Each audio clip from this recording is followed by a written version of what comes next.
श्री गणेश देवा श्री गणेश देवा श्री गणेश देवा। नमस्कार दोस्तों, मैं रामचंद्र सिंह बाजिया आप सभी का मेरे इस YouTube चैनल में हार्दिक स्वागत एवं अभिनंदन करता हूं। दोस्तों आज है 12 मई 2020 और आज आपके लिए फिर से एक अनदर इम्पोर्टेंट वीडियो। दोस्तों इस वीडियो में जानेंगे कि ICICI बैंक के जो नतीजे आए हैं वो कैसे रहे हैं। उसके बाद में हम जानेंगे कि कोविड-19 या कोरोना वायरस की वजह से बैंक के नतीजों पर क्या असर हुआ है, ये भी इस वीडियो में जानेंगे। और लास्ट में हम जानेंगे कि ICICI बैंक में निवेश करना इस समय सुरक्षित है या नहीं है और किन लेवल्स के ऊपर हमें इस बैंक के अंदर निवेश करना चाहिए। तो दोस्तों आपसे निवेदन है कि वीडियो को लास्ट तक ज़रूर देखें। दोस्तों हमारे सामने ICICI बैंक के नतीजे हैं। ये नतीजे 9 मई 2020 को जारी किए गए थे ICICI बैंक के द्वारा। तो देखिए इसको हम देखते हैं, इन नतीजों को देखते हैं। सबसे पहले दोस्तों यहाँ पर जो नतीजे देखिए इस प्रकार से दिए हुए हैं। पार्टिकुलर के बाद में जो पहला जो कॉलम है उसके अंदर फाइनेंशियल ईयर 2020 के क्वार्टर 4 का रिजल्ट है, उसके बाद में क्वार्टर 3 का रिजल्ट है फाइनेंशियल 2020 का, और उसके अगले कॉलम के अंदर पिछले साल के क्वार्टर 4 का रिजल्ट है। और लास्ट के जो दो कॉलम है उसके अंदर जो पहला ये जो कॉलम है उसके अंदर फाइनेंशियल 2020 का सालाना रिजल्ट है और उसके अगले कॉलम के अंदर पिछले साल का सालाना रिजल्ट है। देखिए दोस्तों सबसे पहले बात करते हैं इंटरेस्ट अर्न की। देखिए दोस्तों बैंक को जो सबसे बड़ी जो पूंजी प्राप्त होती है वो होती है ब्याज की कमाई, यानी जो लोन देता है उसके ऊपर जो ब्याज आता है वो सबसे बड़ी कमाई होती है। तो देखिए पिछले साल के क्वार्टर 4 के अंदर बैंक को ब्याज से जो राशि प्राप्ति हुई थी वो थी 17,292.80 करोड़ रुपए, और इस साल के जो क्वार्टर 4 के अंदर जो ब्याज से जो राशि प्राप्ति वो थी 19,188.68 करोड़ रुपए। तो देखिए लगभग जो है 2,000 करोड़ रुपए का जो है ग्रोथ देखने को मिली है। तो देखिए पिछले साल क्वार्टर 4 के अंदर 17,292.80 करोड़ रुपए और इस साल के क्वार्टर 4 के अंदर इंटरेस्ट से अर्न जो आय थी वो थी 19,188.68 करोड़। तो यहाँ अच्छी ग्रोथ देखने को मिली है। उसके बाद में बात करते हैं देखिए अदर इनकम बैंक जो अदर सर्विसेज प्रोवाइड करता है उसे अदर इनकम प्राप्त होती है। देखिए पिछले साल के क्वार्टर 4 के अंदर 3,621.20 करोड़ रुपए की अदर इनकम प्राप्त हुई थी बैंक को, और इस साल देखिए 4,254.98 करोड़ रुपए की राशि जो है क्वार्टर 4 के अंदर प्राप्त हुई थी अदर इनकम से। तो यहां भी ग्रोथ देखने को मिली है। बात कर लेते हैं दोस्तों टोटल इनकम की। देखिए पिछले साल के क्वार्टर 4 के अंदर टोटल इनकम थी बैंक की क्वार्टर 4 के अंदर 20,913.82 करोड़ रुपए, इस साल के क्वार्टर 4 के अंदर 23,443.66 करोड़ रुपए। तो यहाँ भी अच्छी खासी ग्रोथ देखने को मिली है। दोस्तों अभी बात करते हैं टोटल एक्सपेंडिचर यानी खर्चों की। पिछले साल का जो क्वार्टर 4 था उसके अंदर 14,680.43 करोड़ रुपए टोटल एक्सपेंडिचर था, और इस साल जो है 16,053.57 करोड़ रुपए था। तो देखिए दोस्तों जब बैंक का जो है कारोबार बढ़ता है तो एक्सपेंडिचर भी बढ़ता है। अभी बात कर लेते हैं दोस्तों ऑपरेटिंग प्रॉफिट की। देखिए टोटल इनकम में से टोटल एक्सपेंडिचर घटाने पे जो राशि बचती है उसे ऑपरेटिंग प्रॉफिट कहते हैं। तो पिछले साल के क्वार्टर 4 के अंदर बैंक का जो ऑपरेटिंग प्रॉफिट था वो था 6,233.39 करोड़ रुपए, और इस साल के क्वार्टर 4 के अंदर ऑपरेटिंग प्रॉफिट है 7,390.09 करोड़ रुपए। तो यहाँ भी देखिए अच्छी ग्रोथ या ठीक ग्रोथ देखने को मिली है। अभी देखिए दोस्तों बात करते हैं प्रोविजंस की। नंबर 8 पे provision other than tax and contingencies. देखिए दोस्तों पिछले साल के क्वार्टर 4 के अंदर जो प्रोविजन था वो 5,451.41 करोड़ रुपए था, और इस साल के क्वार्टर 3 के अंदर देखिए प्रोविजन घटकर 2,083.20 करोड़ ही रह गया था। लेकिन क्या हुआ कि इस साल के क्वार्टर 4 के अंदर प्रोविजन देखिए 2,083 करोड़ रुपए से बढ़कर 5,967.44 करोड़ रुपए हो गया। तो इसकी वजह से देखिए बैंक के जो नेट प्रॉफिट के ऊपर जो है दबाव देखने को मिला है। लेकिन दोस्तों आप सभी को मैं बता दूं कि ये जो 5,967.44 करोड़ रुपए का जो प्रोविजन है इसके अंदर कोविड-19 की वजह से 2,725 करोड़ रुपए का प्रोविजन रखा गया है। कारण बताता हूं दोस्तों कि आरबीआई ने लॉकडाउन की वजह से ग्राहकों को राहत देने के लिए बैंकों से कहा था कि वो अगले 3 महीने तक जो है अगर मान लीजिए जो ग्राहक ईएमआई चुकाने के लिए या लोन चुकाने के लिए सक्षम नहीं है तो आप उनके छूट दे सकते हैं, मोरेटोरियम दे सकते हैं। हालांकि उस मोरेटोरियम के लिए वो बैंक जो है उनसे ब्याज जरूर लेंगे, लेकिन एक प्रकार से राहत दे सकते हैं। तो उसकी वजह से बैंक क्या करते हैं कि जो राशि वो लोन के रूप में देते हैं उसमें से जो राशि उनकी एनपी होने की थोड़ी संभावना रहती है उसके लिए बैंक क्या करता है, प्रोविजंस करता है। ठीक है, तो यहां पर देखिए 2,725 यानी 2,725 करोड़ रुपए का प्रोविजन जो है कोविड-19 की वजह से रखा गया है। आपको मैं यहां पे बता देता हूं। तो देखिए दोस्तों जो 967.44 करोड़ का प्रोविजन है। इसमें से अगर हम 2725 करोड़ रुपए का जो प्रोविजन जो है कोविड-19 वाला हटा दें तो उसके बाद में देखिए टोटल जो प्रोविजन बचेगा वो बचेगा 3242 करोड़ रुपए के लगभग। ठीक है, तो यहाँ पर ज्यादा घबराने की जरूरत नहीं है। प्रोविजन जो है इसके अंदर 2725 करोड़ रुपए का जो प्रोविजन है कोविड-19 की वजह से जोड़ा गया है और उसकी वजह से इस साल के Q4 के अंदर देखिए नेट प्रॉफिट के ऊपर दबाव देखने को मिला है। अभी दोस्तों बात कर लेते हैं डायरेक्ट नेट प्रॉफिट की। देखिए पिछले साल देखिए यहाँ पर 31/3 पिछले साल जो Q4 था उसके अंदर बैंक को जो नेट प्रॉफिट हुआ था वो हुआ था 969.06 करोड़ रुपए का। ठीक है, और यहां देखिए Q3 इस साल के Q3 के अंदर बैंक को नेट प्रॉफिट हुआ था 4146.46 करोड़ रुपए का, लेकिन नेट प्रॉफिट इस साल के Q4 के अंदर घटकर रह गया 1221.36 करोड़ रुपए। अब आपको बता दूं कि ये 1221 करोड़ रुपए क्यों रहा है, क्योंकि कोविड-19 की वजह से 2725 करोड़ रुपए का देखिए प्रोविजन किया गया था। अगर हम इस 1221.36 के अंदर वो 2725 करोड़ रुपए अगर ऐड कर दें तो बैंक का जो Q4 का जो प्रॉफिट है वो हो जाएगा 3946 करोड़ रुपए। ठीक है, तो यहां पर देखिए जो ठीक ठाक है। तो यहां पर देखिए बैंक के ऊपर जो नेट प्रॉफिट के ऊपर जो दबाव देखने को मिला है उसका मुख्य जो कारण है वो है कोविड-19 की वजह से जो 2725 करोड़ रुपए का जो एक्स्ट्रा प्रोविजन किया गया है उसकी वजह से यहां पर बैंक के ऊपर जो है दबाव देखने को मिला है। अभी दोस्तों बात कर लेते हैं इसके सालाना रिजल्ट्स की। देखिए मैं सीधा डायरेक्ट आ जाता हूं। ये यहाँ पर देखिए लास्ट के जो 2 कॉलम है इसके अंदर पहले जो कॉलम है उसके अंदर फाइनेंशियल 2020 का सालाना रिजल्ट और अगले कॉलम के अंदर देखिए पिछले साल का सालाना रिजल्ट है 2019 का। तो यहाँ पर हम डायरेक्ट देखिए नेट प्रॉफिट को देख लेते हैं। ठीक है, तो देखिए नेट प्रॉफिट पिछले साल का जो नेट प्रॉफिट था वो था 3363.30 करोड़ रुपए और इस साल जो है बैंक का जो नेट प्रॉफिट हुआ है 7930.81 करोड़ रुपए। तो यहां देखिए दोस्तों बैंक के नेट प्रॉफिट के अंदर बहुत अच्छी शानदार ग्रोथ देखने को मिली है। लगभग देखिए डबल से भी ज्यादा ग्रोथ है। अब इसके अंदर ये देखिए 7930.81 के अंदर अगर हम वो जो प्रोविजंस की राशि जो कोविड-19 की वजह से जो प्रोविजन की राशि जोड़ दें 2725 करोड़ रुपए जोड़ दें तो इसका जो फाइनेंशियल ईयर 2020 के लिए जो टोटल जो नेट प्रॉफिट है वो हो जाएगा 10,656 करोड़ रुपए। ठीक है, तो लगभग 2.5 गुना से ज्यादा। ठीक है, तो दोस्तों आप देख सकते हैं कि कोविड-19 की वजह से जो 2,725 करोड़ रुपए का जो एक्स्ट्रा प्रोविजन किया गया है तो उसकी वजह से भी देखिए नेट प्रॉफिट के ऊपर दबाव देखने को मिला है। फिर भी अगर इस सालाना रिजल्ट की बात करें तो उसके अंदर अच्छी खासी ग्रोथ देखने को मिली है। तो फाइनेंशियल ईयर 2020 के लिए बैंक को जो है 7,930.81 करोड़ रुपए का प्रॉफिट हुआ है। दोस्तों अब बात कर लेते हैं आईसीआईसीआई बैंक के एनपीए के बारे में।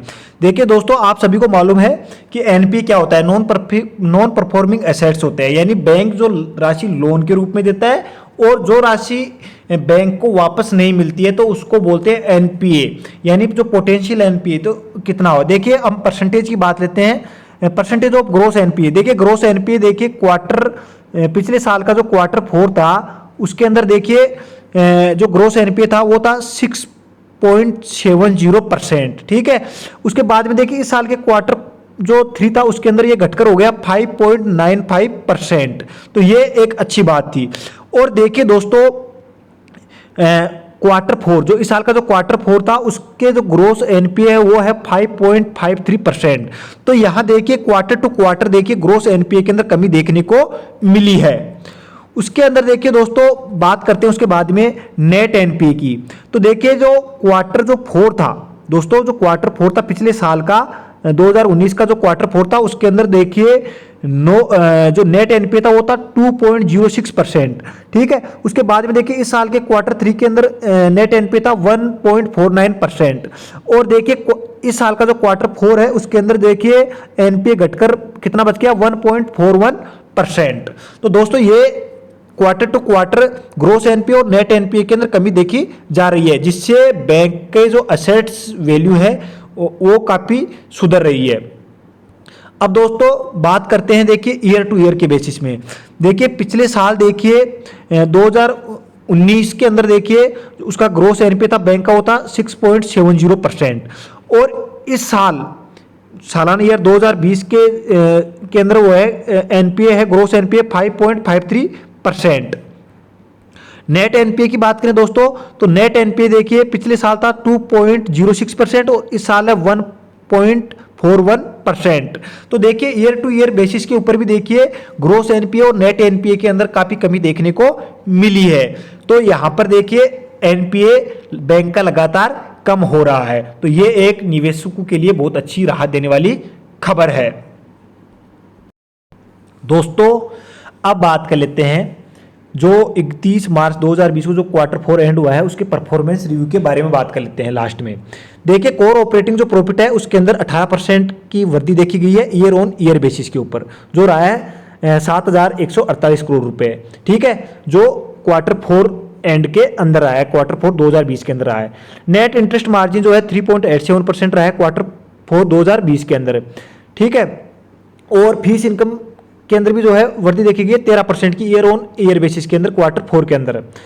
देखिए दोस्तों excluding interest on income tax and refund core operating profit जो है उसके अंदर 26% की वृद्धि देखी गई है क्वार्टर 4 2020 के अंदर। देखिए प्रोविजंस, अगर दोस्तों कोविड-19 की वजह से जो एक्स्ट्रा जो प्रोविजन किया गया 2725 करोड़ रुपए, अगर उसको हटा दिया जाए तो क्वार्टर 4 के अंदर जो प्रोविजन है वो 3,242 करोड़ रुपए का है। ठीक है, कोविड-19 की वजह से देखिए दोस्तों 2725 करोड़ रुपए का प्रोविजन जो है किया गया है, ताकि जो है आगे बैंक की बैलेंस शीट को मजबूत या स्थायी रखा जा सके। देखिए दोस्तों profit before tax grew by 82% year on year basis के ऊपर 1423 करोड़ रुपए का। देखिए टैक्स से पहले का जो प्रॉफिट है उसके अंदर 82% की वृद्धि देखी गई है क्वार्टर 4 2020 के अंदर। प्रॉफिट आफ्टर टैक्स और टैक्स के बाद भी जो प्रॉफिट है उसके अंदर 26% की वृद्धि देखी गई है ईयर ऑन ईयर बेसिस के ऊपर क्वार्टर 4 2020 के अंदर।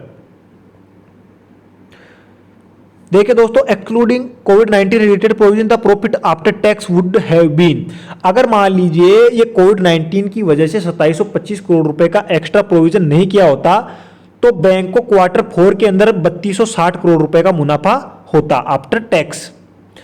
तो ये भी अच्छी बात है।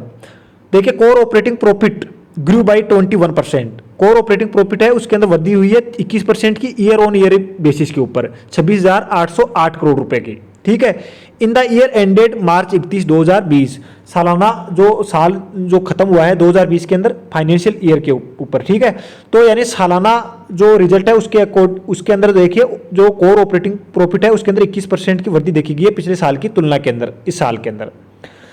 Profit after tax grew by 136% year on year. देखिए टैक्स देने के बाद पिछले साल की तुलना में इस साल प्रॉफिट जो हुआ है उसके अंदर 136% की वृद्धि देखी गई है। तो इस साल देखिए 7,931 करोड़ रुपए का जो प्रॉफिट हुआ है।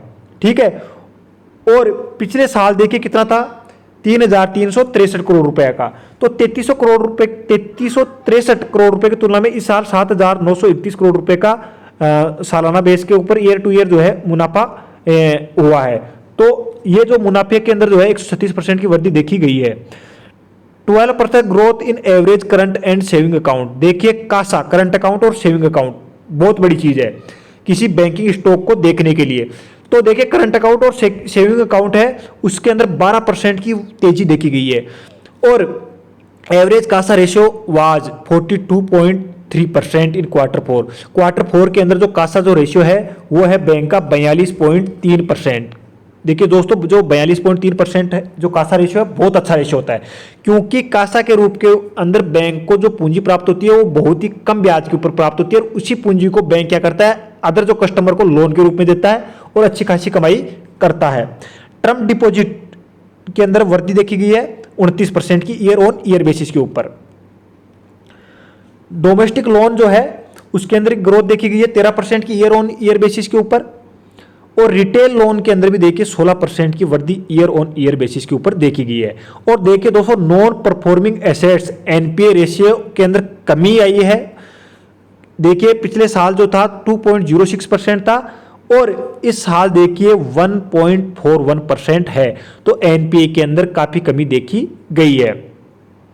और प्रोविजनिंग कवरेज रेशियो, ठीक है, excluding technical right offs, increase from 70.6 यानी 70.6% से जो पिछले साल था मार्च 31 2019 को जो ईयर एंड हुआ था, तो उसकी तुलना के अंदर यहाँ देखिए प्रोविजन कवरेज रेशियो के अंदर वृद्धि देखी गई है। पिछले साल जो है 70.6% था और इस साल जो है वो बढ़कर 75.7% हो गया है मार्च 31 2020 को।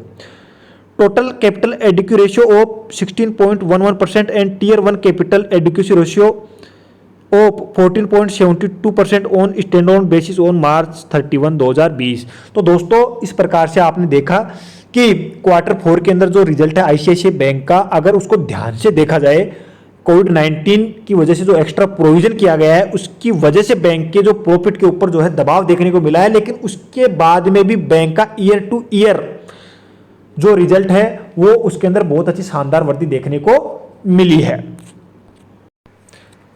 दोस्तों अब बात करते हैं कि आईसीआईसीआई बैंक के स्टॉक के अंदर हमें करंट लेवल के ऊपर निवेश करना चाहिए या नहीं करना चाहिए। देखिए दोस्तों इस समय आईसीआईसीआई बैंक जो है 324 रुपए के लगभग जो है ट्रेड कर रहा है। 3 रुपए 85 पैसे की बढ़त लेकर ये स्टॉक जो है 324 के लगभग जो है ट्रेड कर रहा है। आज ये ओपन 318 रुपए 30 पैसे के ऊपर था, हाई गया 324 रुपए 40 पैसे का बनाया इसने, लो जो है 308 रुपए का बनाया था और कल ये क्लोज 320 रुपए 15 पैसे पे हुआ था। दोस्तों इसका फंडामेंटल देख लेते हैं एक बार। देखिए 52 वीक का हाई जो बनाया था इसने 552 रुपए 20 पैसे का, 52 वीक का लो जो बनाया था 268 रुपए 30 पैसे का। दोस्तों अब इसका चार्ट देखते हैं आज का और वनडे का चार्ट देख लेते हैं। देखिए दोस्तों ये इसका वनडे का चार्ट है। देखिए दोस्तों ये अभी 323 रुपए 75 पैसे यानी 323 के लगभग जो है ट्रेड कर रहा है। देखिए दोस्तों अगर आप ध्यान से देखो तो आज जो है ये 310 रुपए 308 रुपए का लो भी इसने बनाया है। तो देखिए दोस्तों 2 बजे के लगभग मैंने जब चेक किया था तो यह 310 के लगभग जो है ट्रेड कर रहा था। देखिए दोस्तों आप इस कैंडल जो ये अभी चल रहा है ट्रेड कर रहा है इसके बराबर में आप यहाँ जाएंगे तो ये कैंडल इसका सपोर्ट है, जो ये ग्रीन कैंडल है ये इसका सपोर्ट है। देखिए इसका देखिए यहाँ पर जो ये लेवल है ये इसका सपोर्ट लेवल है 308 रुपए। तो देखिए दोस्तों 308 रुपए को टच करके ये वापस से ऊपर गया। अब देखिए ये 308 रुपए इसका सपोर्ट है। देखिए दोस्तों अगर मान लीजिए जिस दिन मार्केट ओपन हो रहा होता है, अगर मान लीजिए यह स्टॉक 308 से नीचे क्लोज होता है तब ये सपोर्ट जो है ये सपोर्ट 308 रुपए का सपोर्ट टूटेगा। अब ये 308 के ऊपर आया था लेकिन वापस से जो है रिकवर हो गया है। अगर दोस्तों 308 रुपए का लेवल अगर टूटता है तो उसका नेक्स्ट जो सपोर्ट लेवल होगा ये कैंडल होगी। देखिए इस कैंडल का ये जो सपोर्ट है ये यहाँ पर है लगभग 286 रुपए, यानी जो इस स्टॉक का नेक्स्ट जो सपोर्ट है वो है लगभग 280 से 290 के बीच में। तो देखिए दोस्तों अगर आपको निवेश करना है तो अभी इन लेवल्स के ऊपर देखिए अभी ये 322 के लगभग जो है ट्रेड कर रहा है। अगर आपको मान लो आज निवेश करना है या कल या आने वाले 1-2 दिन के अंदर निवेश करना है और इस स्टॉक के अंदर निवेश करना है तो आप इस स्टॉक के अंदर 310 रुपए से लेकर 330 के बीच में जो है निवेश कर सकते हैं, तो आपको अच्छा रिटर्न देखने को मिलेगा। देखिए दोस्तों हमने इसका रिजल्ट देखा तो रिजल्ट अच्छा आया है, क्वार्टरली और ईयरली रिजल्ट भी जो कि अच्छा आया है। देखिए कोविड-19 की वजह से जो 2725 करोड़ रुपए का जो एक्स्ट्रा प्रोविजन किया गया उसकी वजह से इसके नेट प्रॉफिट के ऊपर थोड़ा दबाव देखने को मिला है, बाकी रिजल्ट अच्छा है। देखिए दोस्तों आप इस स्टॉक के अंदर 310 से 330 के बीच में जो है निवेश कर सकते हैं। अगर यह स्टॉक 308 का लेवल तोड़ता है तो उसके बाद में जब यह स्टॉक 380 के लगभग आए या 390 के लगभग आए तो 380 से 390 के ऊपर आए तो आप इसके अंदर फिर से एवरेज कर सकते हैं और आने वाले समय में लॉन्ग टर्म के अंदर शानदार मुनाफा कमा सकते हैं। तो दोस्तों अभी करंट टाइम की सिचुएशन देखते हुए 310 रुपए से 330 के बीच में आप इस स्टॉक के अंदर निवेश कर सकते हैं। दोस्तों अगर आपको वीडियो अच्छा लगे तो प्लीज़ वीडियो को लाइक करें, अपने दोस्तों के साथ शेयर करें और चैनल को सब्सक्राइब जरूर करें। धन्यवाद। जय हिंद। वंदे मातरम।